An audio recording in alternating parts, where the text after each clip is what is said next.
BRIN Talk Show, inspirasi riset dan inovasi.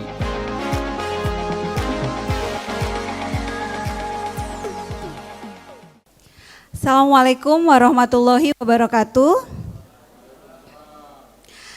Selamat sore kawan BRIN semuanya. Senang sekali pada kesempatan kali ini kita kembali lagi ke Mini Talk Show yang merupakan rangkaian dari kegiatan Inari Expo BRIN tahun 2024 yang juga merupakan bagian dari peringatan Harteknas yang ke-29.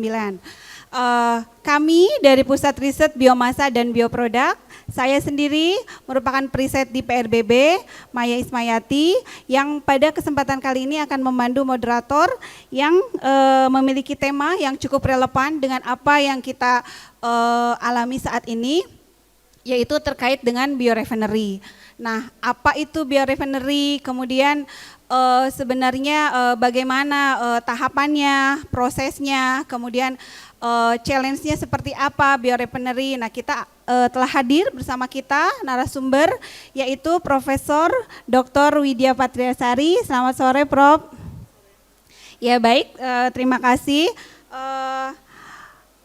Sebelum kita mendengarkan pemaparan beliau ini merupakan periset terbaik Pusat Riset Biomasa dan Bioproduk tahun 2023.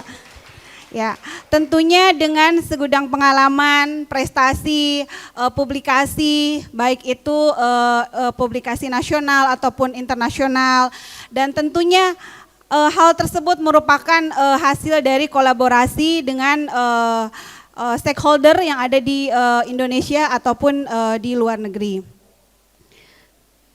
Sebelum kita mulai, izinkan saya untuk memaparkan CV beliau, Bapak Ibu sekalian, kawan BRIN. Nama lengkap Widya Patriasari, beliau dilahirkan tanggal 8 Desember tahun 77. Beliau menyelesaikan studi S1, S2 dan juga S3-nya di IPB Bogor. Akan tetapi walaupun beliau S1 sampai S3-nya adalah produk Indonesia lokal, cuma jangan salah kolaborasi beliau itu sangat banyak sekali di luar negeri tentunya.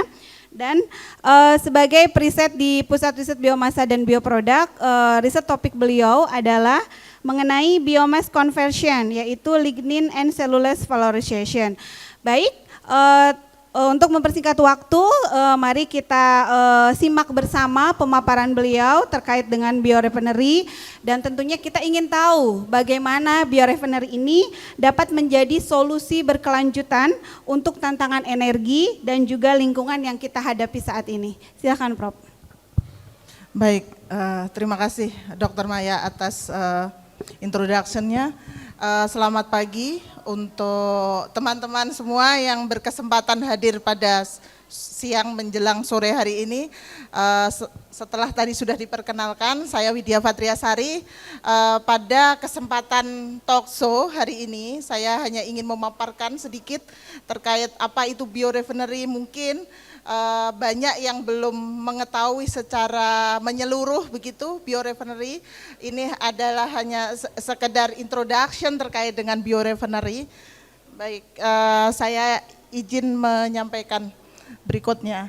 Jadi kenapa sih biorefinery ini menjadi penting? Karena Indonesia sudah diketahui merupakan penghasil biomas yang cukup tinggi dengan biodiversitas dari sumber daya hutan maupun sumber daya dari agriculture ataupun sumber daya lainnya itu cukup tinggi. Oleh karena itu tentunya variabilitas daripada biomasa dan abundance daripada biomasa itu cukup tinggi. Oleh karena itu ini menjadi source atau boleh dibilang sumber untuk dikonversi lebih lanjut menjadi energi ataupun menjadi sumber bahan kimia alam. Apa itu sumber bahan kimia alam? Nanti kita pelajari di berikutnya. Nah, seperti kita ketahui bahwa material kontribusi daripada material dari sumber daya alam itu bisa mencapai 20%. Oleh karena itu, di dalam salah satu kebijakan daripada pemerintah itu mendorong untuk memanfaatkan sumber daya alam itu untuk produk chemicals, di mana di dalam rencana induk pembangunan nasional itu pun sudah tertera. Oleh karena itu Indonesia dalam hal ini tentunya mensupport ya bagaimana biomasa ini bisa menjadi bermanfaat untuk kehidupan manusia. Oleh karena itu kenapa biorefinery ini menjadi penting? Tentunya jika kita melakukan proses itu terpisah-pisah, itu akan menjadi proses tidak efisien. Ada waste yang dapat diproduksi dari proses itu sendiri. Oleh karena itu, biorefinery atau di dalam bahasa Indonesianya kita sebut kilang hayati, ini menjadi alternatif solusi untuk teknologi yang berkelanjutan dan terintegrasi. Oleh karena itu, untuk setelah mencapai teknologi yang berkelanjutan itu akan mendukung sustainable teknologi tersebut menjadi circular economy. Saya lanjutkan, jadi ini produk-produk yang dapat dihasilkan dari proses biorefinery ini bisa menuju ke bagaimana produk itu atau teknologi itu dilindungi kekayaan intelektualnya dan menjadi produk yang cradle to cradle. Nah, sekarang apa itu biorefinery? Biorefinery kalau secara prinsip merupakan konsep di mana proses pemanfaatan atau valorisasi itu terjadi secara integratif. Di sini, di mana biomas itu pada umumnya terdiri dari 3 komponen, di mana yaitu karbohidrat atau biasa kita sebutkan selulus, hemiselulus, dan juga non-karbohidrat yang merupakan sumber aromatik yang abundant di alam yaitu lignin.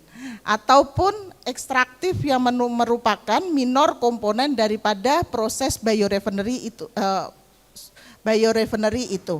Kemudian bagaimana kita bisa memanfaatkan menjadi berbagai macam kebutuhan untuk kebutuhan peningkatan kualitas hidup daripada masyarakat ataupun dari yang lainnya, itu tentunya harus marketable ya. Kalau peneliti tentunya kita mulai dulu dari bagaimana riset itu berjalan sampai dia dapat menghasilkan suatu produk. Oleh karena itu kata kuncinya adalah sustainable processing. Dan kalau yang sekarang existing tentunya adalah oil refinery. Oil refinery tidak bisa menghasilkan produk-produk yang sudah settle tapi tidak bisa didegradasi. Dan tentunya prosesnya umumnya adalah tidak sustainable ya. Oleh karena itu di sini saya mendefinisikan beberapa hal, apa sih perbedaan antara refinery dan biorefinery. Yang pertama kalau dari segi bahan baku itu adalah refinery tentunya dia homogen karena itu bahan yang bukan dari alam. Kalau alam tentunya ada variabilitas yang tadi saya sebutkan. Yang kedua adalah itu bagaimana kadar oksigennya itu rendah untuk refinery dan selanjutnya untuk biorefinery sebaliknya. Untuk building block komposisinya itu ada seperti benzen, toluen dan sebagainya, sedangkan untuk biorefinery itu ada glukos. Glukos itu dari selulosa atau C, karbon 6, kemudian ada silosa dengan karbon 5 dan juga asam lemak atau dari oilnya. Dan untuk chemical process atau biochemical process itu eksklusif ya untuk refinery, sedangkan untuk biorefinery itu umumnya adalah kombinasi. Sedangkan untuk intermediate-nya itu banyak sekali intermediate yang bisa dihasilkan untuk refinery, sedangkan untuk biorefinery umumnya itu tidak sebanyak dari refinery itu. Nah ini kalau kita bicara terkait dengan biomas, struktur biomas, pasti kita bicara terkait 3 komponen dasar ini, yaitu yang pertama lignin yang tadi saya sebutkan, hemiselulus dan juga selulus. Nah ini abundannya bisa kita lihat secara presentase, tentunya selulus itu lebih tinggi dibandingkan dengan komponen lainnya. Dan ini adalah selain itu tentunya tadi mengandung minor komponen seperti ekstraktif, kemudian oil ataupun yang lainnya. Nah, bagaimana mengkonversinya? Tentunya kita harus memiliki teknologi. Salah satu teknologi yang bisa dikembangkan itu adalah pre-treatment pertamanya atau pra-perlakuan kita sebutnya. Pra-perlakuan di sini adalah yang pertama adalah umumnya fisik, kimia dan juga biologi.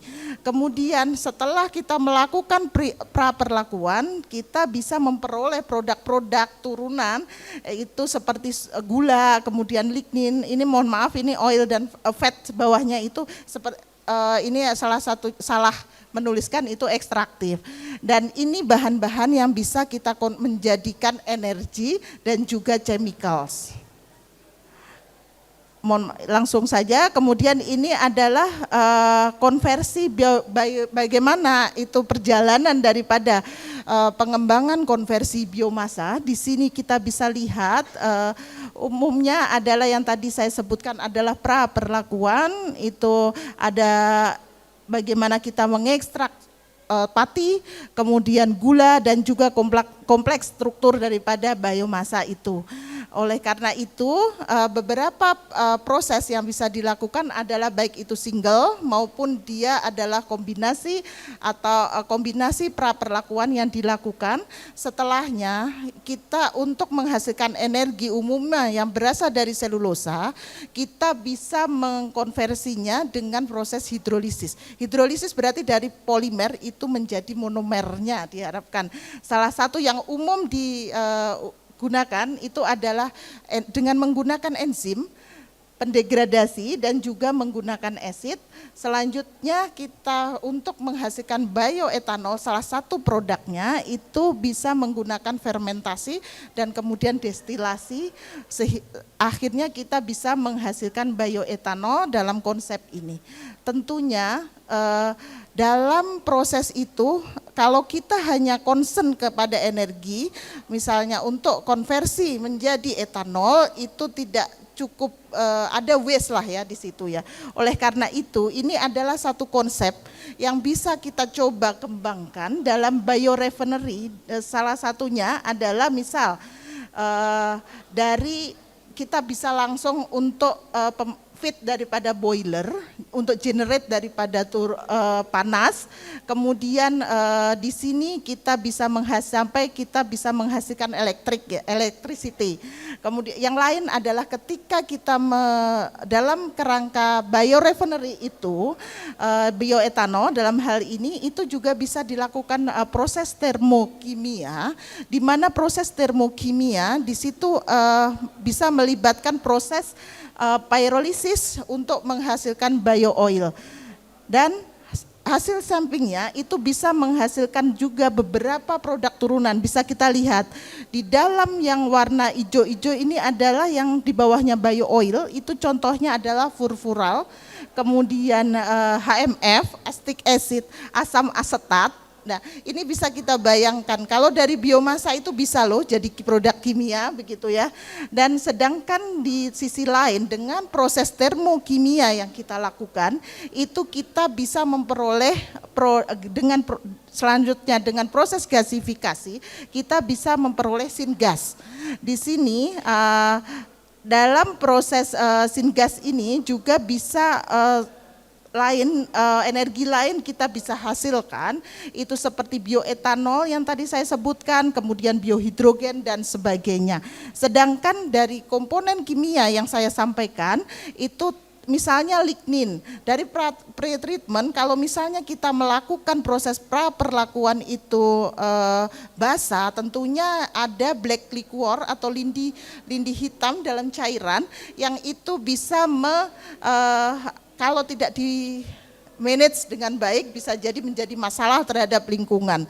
Oleh karena itu lignin kita bisa konversi antara lain sebagai sumber kimia, contohnya adalah vanilin, kemudian BTX atau benzen toluen silen dan sebagainya. Sedangkan untuk selulus tentunya sudah tahu bahwa itu merupakan produk yang turunannya seperti ada levulinic acid, kemudian succinic acid dan sebagainya. Sedangkan hemiselulose sendiri merupakan produk turunan hemiselulose, contohnya adalah silosa, furfural dan sebagainya. Jika kita ingin mengembangkan ini menjadi suatu energi, itu tentunya dari hemiselulose dan selulose menjadi concern. Sedangkan kalau kita mengembangkan lignin sendiri juga bisa menjadi sumber energi. Kita misalnya kita bakar, contohnya adalah untuk anoda baterai, begitu. Di sini contoh daripada konsep biorefinery yang saya dan kolega dari IPB kembangkan itu adalah untuk ini alga ya. Alga di mana kita melakukan proses ekstraksi, kemudian hidrolisis secara katalitik dan juga subkritikal etanol. Kita bisa lihat di situ variasi daripada produk-produk yang dapat dihasilkannya. Ini selanjutnya seperti misalnya kita melakukan ekstraksi, kita bisa memperoleh pigmen, sedangkan untuk katalitik konversi itu kita bisa menghasilkan ester lufinat. Ini adalah konsep lain yang saya coba integrasikan dalam kerangka konsep biorefinery, di mana ini menggunakan jerami padi. Jerami padi di sini itu adalah kami coba delignifikasi terlebih dahulu sehingga menghasilkan lindi hitam dan juga pulp ya. Ini sayangnya pulpnya saya tidak bawa di sini.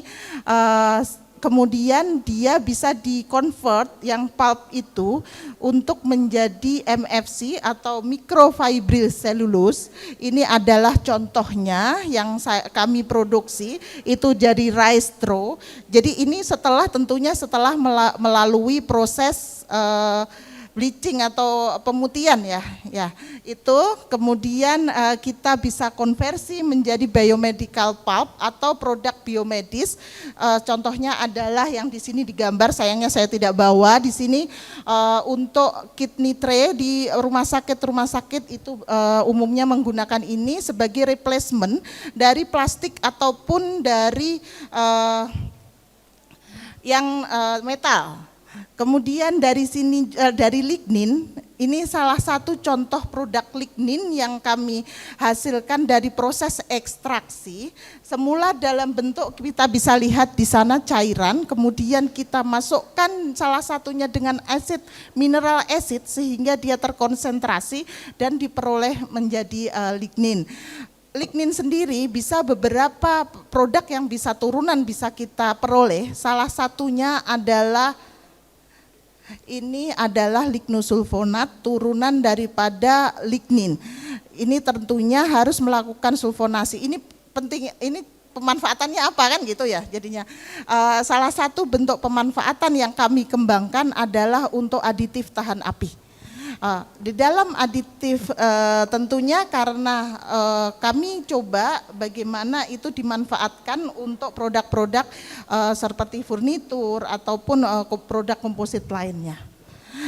Sedangkan untuk selulose ini adalah contoh produk kertas yang kami hasilkan. Di sini adalah produk kertas berbasis selulose. Ini adalah kertas karton dengan gramatur itu sekitar 350 gram per meter persegi. Ini dari proses ini kita bisa lihat hampir semuanya itu bisa dimanfaatkan dengan berbagai macam teknologi-teknologi yang kita kembangkan. Nah, ini adalah untuk melihat relevansi apa sih sebenarnya, kenapa kita coba gitu ya untuk memanfaatkan, contohnya adalah rice straw tadi, itu karena memang kita bisa lihat sendiri 80% itu merupakan masih unused material atau unused biomass dalam hal ini, sehingga kita mendorong kita bagaimana bisa memanfaatkan itu berbagai produk turunannya. Ini adalah contoh lain, yaitu pelepah pinang yang kami manfaatkan itu antara lain juga untuk lignin yang diekstraksi, salah satunya adalah untuk filler dalam adhesif atau perkat. Ya, dalam perekat, kemudian dia juga kami konversi menjadi poliuretan, di mana poliuretan itu kami manfaatkan untuk coating gitu ya. Coating karena salah satu aplikasi poliuretan itu adalah untuk coating produk biomedikal yang kami kembangkan untuk meningkatkan sifat hidrofobisitasnya. Secara umum ini karena saya kebetulan banyak di lignin begitu ya, ini adalah konsep yang coba saya kembangkan, bagaimana lignin itu secara biorefinery lignin saja gitu ya, itu kita bisa lihat itu salah satu yang dikembangkan adalah teknik modifikasi menjadi nano lignin. Umumnya kan kita tahunya nanoselulosa ya, seperti ini nanoselulosa yang kami kembangkan dari rice straw atau jerami, itu berbentuk gel yang nanti itu bisa salah satu pemanfaatannya untuk kosmetik. Kemudian ini adalah teknik yang umumnya, ini ternyata lignin itu bisa loh buat energi lain selain yang tadi saya sebutkan, itu adalah untuk bahan bakar, salah satu komponen bahan bakar pesawat.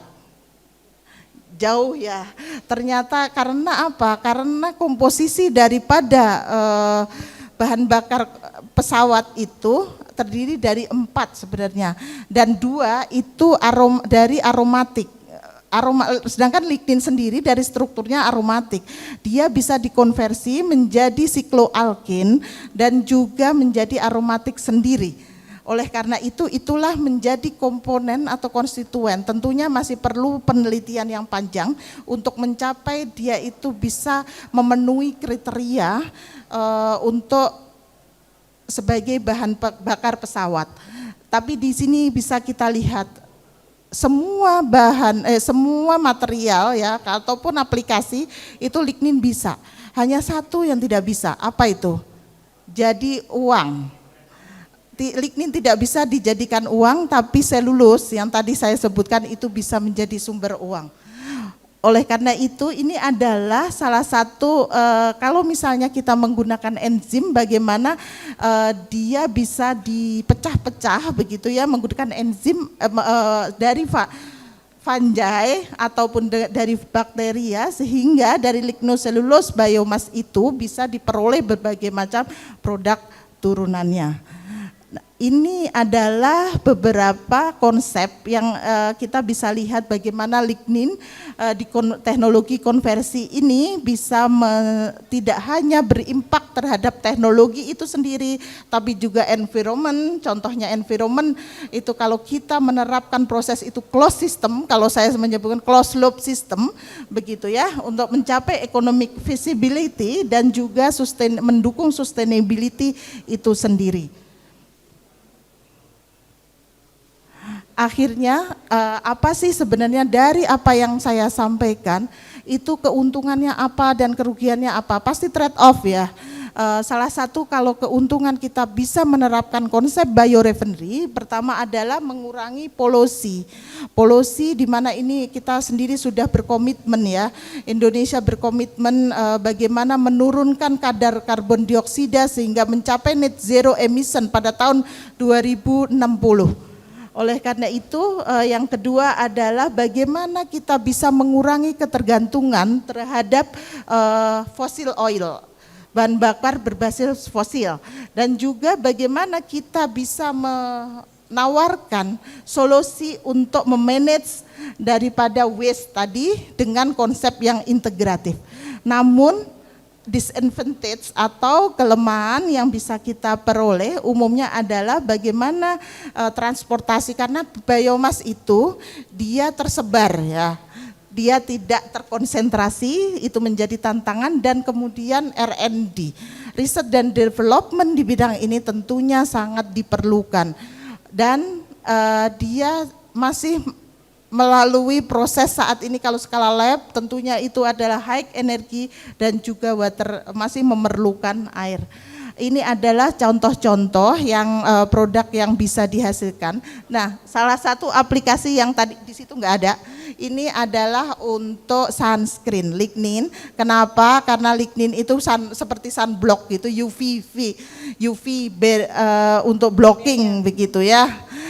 Kemudian Ini adalah yang di situ ada, contohnya adalah active packaging.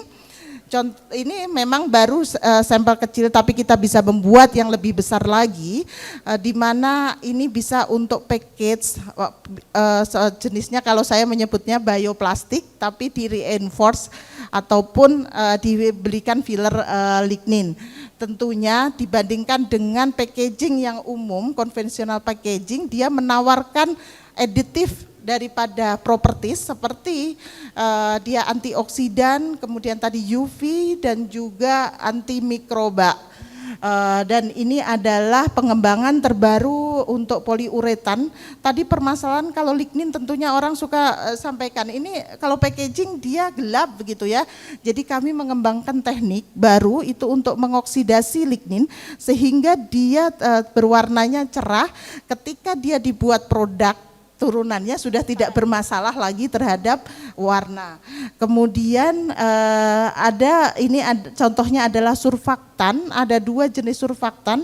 Intinya adalah di surfaktan itu untuk aplikasi yang untuk kami kembangkan untuk aplikasi di proses bioetanol untuk efektivitas meningkatkan kadar gula di dalam proses hidrolisis dan juga produk-produk turunan daripada selulus, bisa di situ pulp. Kemudian ini yang saya bawa adalah kertas dan juga ada produk nanoselulus yang ini tadi saya sampaikan, dan selain itu juga hidrogel. Cuma sayangnya saya tidak bawa hidrogel ya. Mungkin itu sedikit introduction terkait dengan biorefinery. Semoga ini menjadi pemantik diskusi kita pada siang hari ini. Akhir kata saya kembalikan ke moderator untuk memandu proses diskusi. Terima kasih. Baik, terima kasih. Kita berikan aplaus terhadap pemaparan Prof. Widya. Sangat banyak sekali penelitiannya khususnya terkait dengan biorefinery. Prof. Widya sudah lama menggeluti terkait dengan biorefinery. Nah, kalau boleh mungkin diceritakan terkait dengan dibandingkan dengan di luar negeri seperti itu ya. Walaupun kita memang secara biodiversitas, biomasa, jumlah kita pastinya lebih banyak ya Prof ya. Nah, kalau boleh cerita kira-kira penelitian di kita tuh bisa diadu nggak sih sama penelitian di luar negeri sejauh mana gitu? Apakah karena terkendala alat kah atau mungkin polisi dari pemerintahnya, atau mungkin bisa diceritakan Prof? Iya, terima kasih Bu Maya. Kalau terkait adopsi teknologi sepertinya memang di luar itu saat ini sudah lebih advance ya.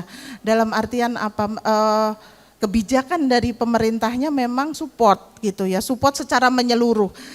Saya kemarin melihat salah satu YouTube gitu ya, bagaimana lignin itu diproses hingga menjadi berbagai macam produk. Contohnya yang tadi kalau di saya kan masih prototipe ya untuk membuat plastik begitu ya dari lignin, tapi dia itu sudah sampai menjadi benar-benar produk yang jadi.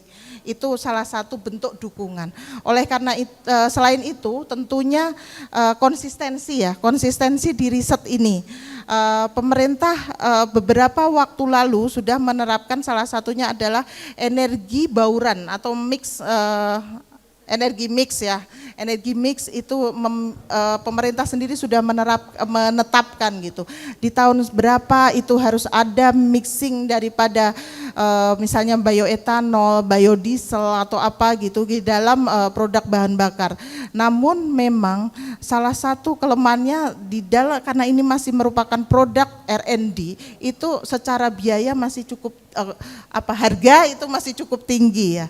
Tentunya di sini kehadiran pemerintah itu perlu untuk menyokong mungkin beberapa ada tax reduction atau sejenis kebijakan yang memang itu mendukung sustainable daripada produk pengembangan teknologi biorefinery. Dan yang kedua, kalau di Indonesia sebenarnya industri pulp and paper itu merupakan salah satu industri kunci ya.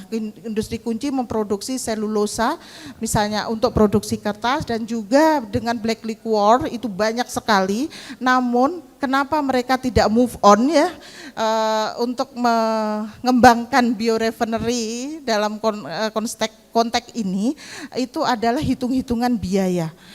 Di mana hitungan biayanya kalau berdasarkan statistik itu hanya 2-5% saja yang dijadikan produk turunan. Selainnya dipakai apa? Untuk feednya boiler, untuk electricity-nya, menggerakkan roda perekonomian di dalam industri itu. Itu salah satu tantangan ya, bagaimana kita bisa mensinergikan gitu. Saya pernah memiliki bekerjasama gitu dengan salah satu industri. Kami itu berangan-angan sebenarnya bagaimana konsep ini bisa diterapkan, namun memang tantangan keberanian daripada industri untuk invest itu menjadi salah satu hitungan kalkulasinya, ini dapat apa enggak. Kalau itu yang masih menjadi PR lah ya bagi saya pribadi ataupun saya pikir ini seluruh komunitas. Di bidang ini ya Prof. Ya. Oke, baik. Nah, tadi sudah dipaparkan kawan BRIN semua, sangat banyak sekali produknya. Nah, kalau boleh Prof dari sini produk-produk yang sudah ada yang memang ready untuk dikomersilkan, itu kira-kira yang mana Prof? Terus mungkin bisa di-share juga informasi atau cerita sudah sejauh mana proses komersialisasinya. Ya, kalau kita bicara komersialisasi itu memang tidak mudah di atas kertas ya. Salah satu produk yang saya sampaikan ini tiga produk ini yang berbasis lignin itu adalah produk tahan api gitu ya. Produk tahan api, tapi tentunya ini memiliki salah satu industri yang saya kerjasama itu memiliki PR, menyerahkan PR ke saya gitu. Bagaimana meningkatkan sifat tahan api daripada produk saya begitu. Terus saya timbul idenya emang dari lignin gitu. Itu industri apa tuh Prof? PT Grini. PT Grini. Ya, berarti salah untuk satu furniture apa? Ya. Salah satu aplikasinya memang untuk furnitur. Kemudian saya coba dan hasilnya gitu, memang dia sangat menjanjikan. Ini siliknosulfonat yang biasa diproduksi itu di Indonesia saya rasa produsen penghasil lignin itu, karena tadi saya sudah sampaikan itu sepertinya belum ada, dan lignosulfonat juga belum ada. Berarti di Indonesia belum ada yang jualan lignin ya Prof ya? Ya, setahu saya belum ada ya, tapi kalau di luar negeri itu banyak. Hanya saja di dalam hasil penelitian yang di-report gitu, rata-rata aplikasinya adalah untuk water reducer di dalam beton ataupun untuk surfaktan ya, untuk menarik minyak ya di minyak bumi. Ini salah satu varian lain yang kami coba aplikasi, ternyata dia sangat baik gitu untuk aditif tahan api, dan kami mengembangkan beberapa varian proses sintesa yang berbeda untuk aditif tahan api. Tapi kalau kita bertanya mana yang sudah ready gitu ya, secara ready hitung-hitungan saya rasa untuk lignosulfonat itu sudah mendekati, belum sampai ke ujung, tapi sudah mendekati untuk kesiapan proses scale up-nya. Berarti sudah ready untuk diaplikasikan ya Prof ya.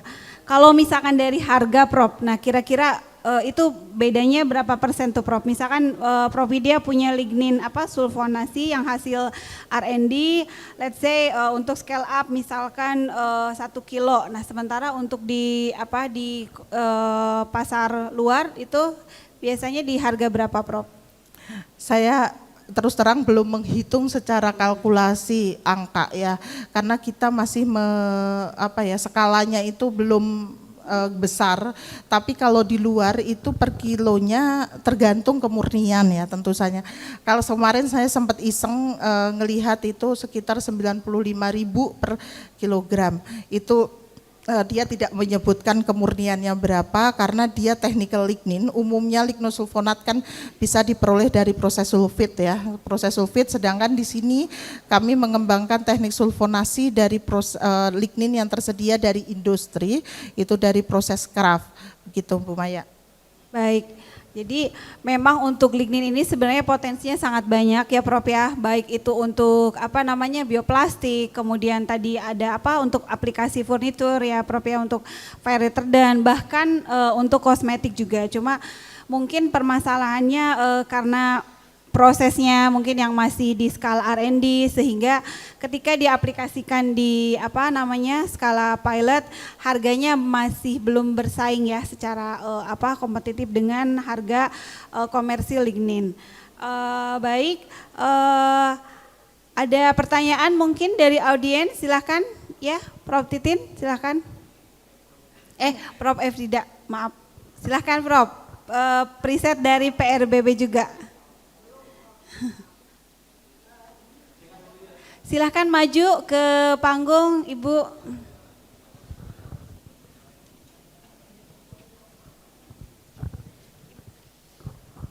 Terima kasih. Kebetulan saya memang ada penelitian yang berhubungan dengan lignin.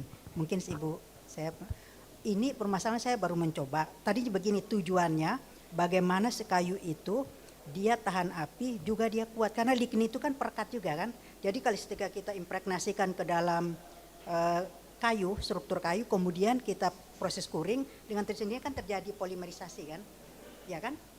Diharapkan kemudian permukaannya itu supaya saya mau ini nano, tetapi permasalahannya Bu, saya mencoba karena ini baru, mencoba dengan itu, tetapi setelah saya rendam, artinya supaya melihat stabilisasi dimensinya, kalau misalnya ketahanannya terhadap organisme atau larut, keluar lagi, itu gimana Bu? Apakah memang lignin itu larut dalam air? Itu bagaimana? Terima kasih. Ya. Terima kasih Bu Efrida untuk pertanyaannya. Jadi untuk teknik impregnasi kami sudah pernah melakukan itu tergantung dari jenis ligninnya. Jika ligninnya itu merupakan lignin larut air, itu memang tingkat leachingnya waktu itu mencapai 90 atau 92% ya, saya lupa tepatnya. Tapi sebenarnya untuk menjadi ikatan itu tidak cukup ya dengan mengimprek. Tentunya kita harus ada agen cross linkingnya gitu ya, sehingga dia memang secara kovalen dia akan berikatan begitu. Oleh karena itu kalau saya berpikiran gitu untuk mencapai suatu tadi ya sifat tahan api gitu, kita juga bisa mempropos gitu untuk interior begitu ya, untuk interior ataupun salah satu komposit yang dikembangkan dengan menggunakan lignin sebagai fillernya, itu yang dia secara in situ. Jadi ketika lignin itu disintesa dengan adesifnya barengan, nah itu baru kemudian dia adesifnya yang dengan in situ lignin itu di blend sama partikelnya, baru kemudian dia dipres. Dari hasil penelitian yang dilakukan itu hasilnya sangat baik. Jadi dia memiliki karakteristik yang tidak hanya thermal propertiesnya cukup stabil tinggi, tapi dia memiliki sifat mekanis yang bagus. Jadi memang dan kalau misalnya kita gitu mau menggunakan nanolignin, tentu kita harus melihat gitu porinya itu ukurannya masuk enggak gitu ke lignin, kan kita harus lihat dulu gitu ukuran daripada lignin, partikelnya berapa, porinya kayu ataupun pori yang lain itu berapa, sehingga itu match. Mungkin itu Bu yang bisa saya jawab ya dari pengalamannya yang Bu Efrida lakukan. Baik, Cukup Ibu Efrida atau ada komentar lain Bu? Baik, ya memang lignin itu kita tahu polimer yang banyak gugus hidroksilnya ya Bu Widya ya, Prof Widya ya. Jadi memang mudah larut dalam air seperti itu. Tapi kalau misalkan kalau saya tadi simak pemaparan Bu Widya, berarti kan jangan hanya dari luarnya saja impregnasinya, tapi langsung ke biomasa adesifnya itu ya. Itu salah satu tekniknya adalah dengan in situ pembuatan perkatnya itu dengan in situ dengan ligninnya. Baik. Memang saya boleh nambahin ya. Silakan.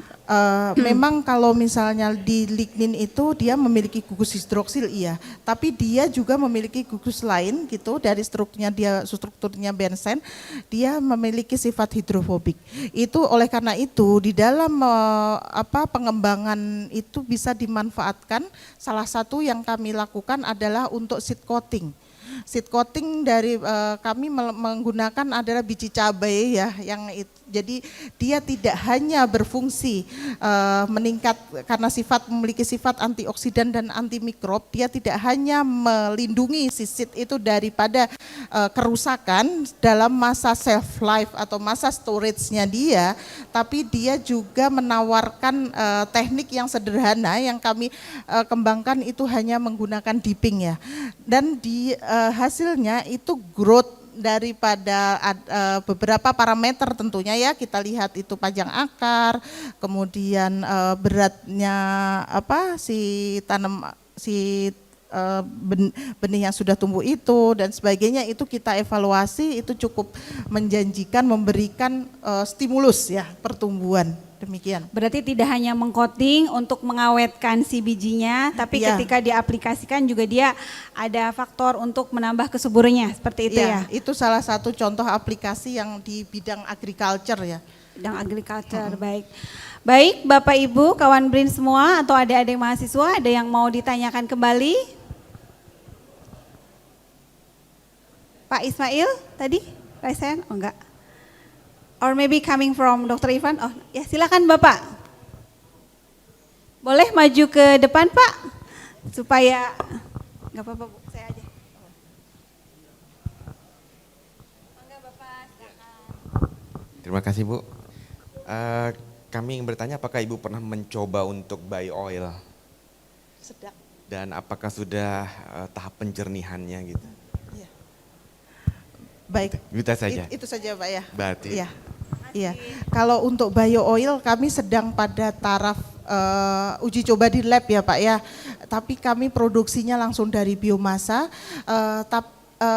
bukan untuk ke arah energi memang, karena kami mau ambil itu chemicalsnya, yaitu itu aromatiknya dan juga fenol. Produk targetnya memang untuk ke arah BTX, benzen toluen silen, chemicals berbasis biomasa. Kami belum ke arah untuk penjernihan karena memang tidak untuk aplikasi ke sana. Tapi secara hasil risetnya itu cukup menjanjikan. Kalau untuk dari segi fenolik kontennya itu cukup tinggi, mendominasi, sedangkan aromatiknya kalau saya tidak salah ingat itu sekitar 2% ya, baru 2%. Nanti tantangan ke depannya adalah bagaimana isolate daripada khusus untuk target kompon yang memang kita inginkan. Tapi pada dasarnya kalau dari lignin itu juga bisa di pirolisis gitu untuk menghasilkan produk-produk bio oil. Demikian. Ya, mungkin seperti itu Pak penelitiannya. Ada yang mau ditambahkan? Seharusnya itu bisa Pak, ya seperti tadi lignin kami oksidasi, begitu itu dari hitam yang seperti itu jadi putih begitu ya.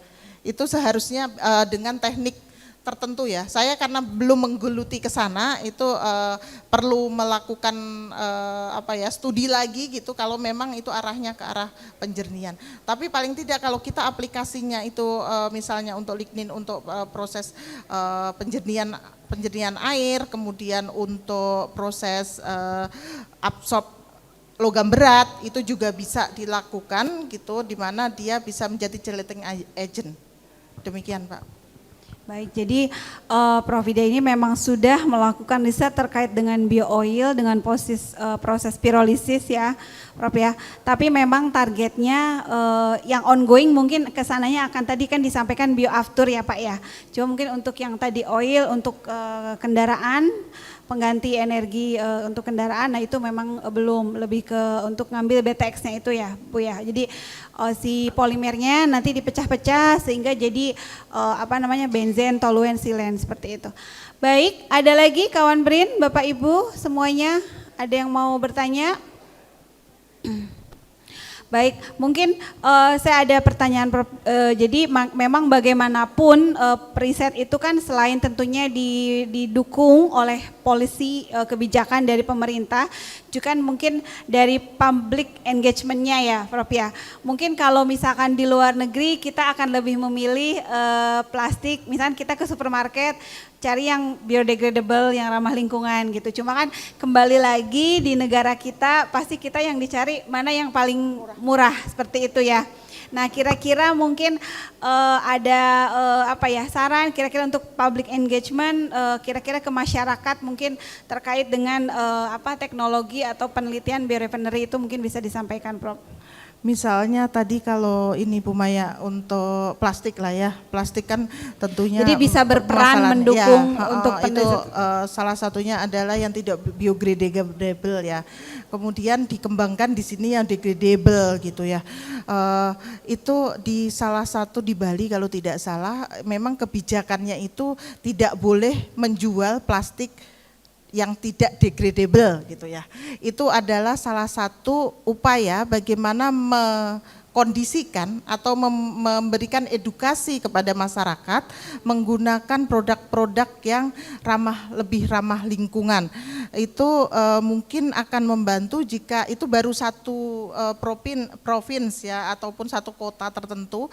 Kalau kita bersama-sama saya rasa impian kita untuk menjadikan produk-produk berbasis alam ya dari biomasa itu akan lebih cepat. Memang tentunya dukungan daripada pemerintah tidak hanya policy tapi juga funding itu yang continue ya, karena permasalahannya by project itu kan agak berat begitu ya untuk sustainability daripada riset yang memang sampai ke ujung. Demikian Bu. Ya, memang sudah jadi rahasia umum ya di dunia penelitian. Memang kita itu kadang penelitiannya mau istiqomah tapi kenyataannya tergantung by request. Musimnya rambutan kita ikut ke rambutan, musimnya durian kita ikut ke seperti itu ya. Baik, saya kembalikan lagi ke floor. Ada yang mau ditanyakan?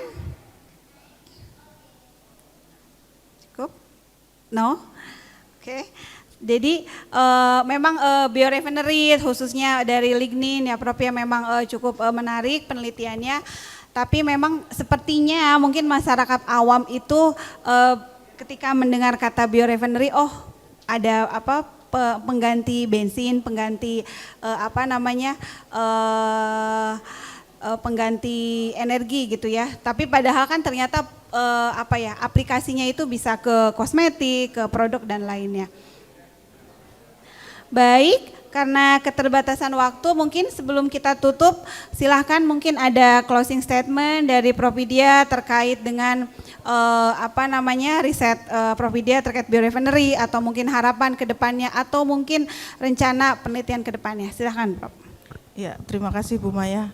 Ini saya tidak tahu ini closing apa tidak, tapi ini harapan ya, harapan besar saya itu riset di bidang biorefinery ini dapat terus berlanjut dengan dukungan semua pihak gitu, tentunya masyarakat dan juga kebijakan daripada pimpinan BRIN tentunya akan menjadi lokomotif ya, bisa jadi itu penelitian ini menjadi lokomotif karena di dunia internasional ini sudah isu yang sangat seksi ya untuk biorefinery, kita hubungkan dengan circular economy gitu, bagaimana kita mendukung keberlanjutan daripada sustainability daripada lingkungan dan juga penelitian yang terkait. Semoga apa yang saya sampaikan itu ada yang bisa diambil lah ya sedikit gitu, dan ini menjadi penyemangat untuk diri saya untuk tetap konsisten riset di bidang ini. Semoga kedepannya dari semua yang hadir di sini ada yang nyangkut lah ya, bisa studi sampai S3 gitu, yang bisa menjadi penerus champion baru di bidang riset ini. Terima kasih Bu Maya. Baik, terima kasih. Kita sampaikan applause untuk Profesor Widya. Jadi mungkin kalau misalkan bisa saya summary pada pemaparan Mini Talk Show yaitu tentang biorefinery, mungkin ini sudah saatnya untuk Indonesia khususnya mungkin diwakilkan oleh BRIN bahwa ada kesadaran dari kita sendiri terkait dengan pentingnya ketahanan energi. Kita tahu bahwa tingkat populasi semakin banyak, sementara energi dari berbasis fosil itu juga sangat terbatas. Nanti mungkin mungkin 10 tahun lagi jika memang tidak ada langkah konkret baik itu dari pemerintah, industri atau masyarakat, mungkin akan adanya kelangkaan energi seperti itu. Jadi semoga kedepannya tentunya BRIN dalam Harteknas ini menjadi inspirasi terus untuk memajukan Indonesia dalam hal sains. Sekian dari saya, terima kasih. Kita ketemu lagi di lain waktu. Wassalamualaikum warahmatullahi wabarakatuh. Selamat sore semuanya.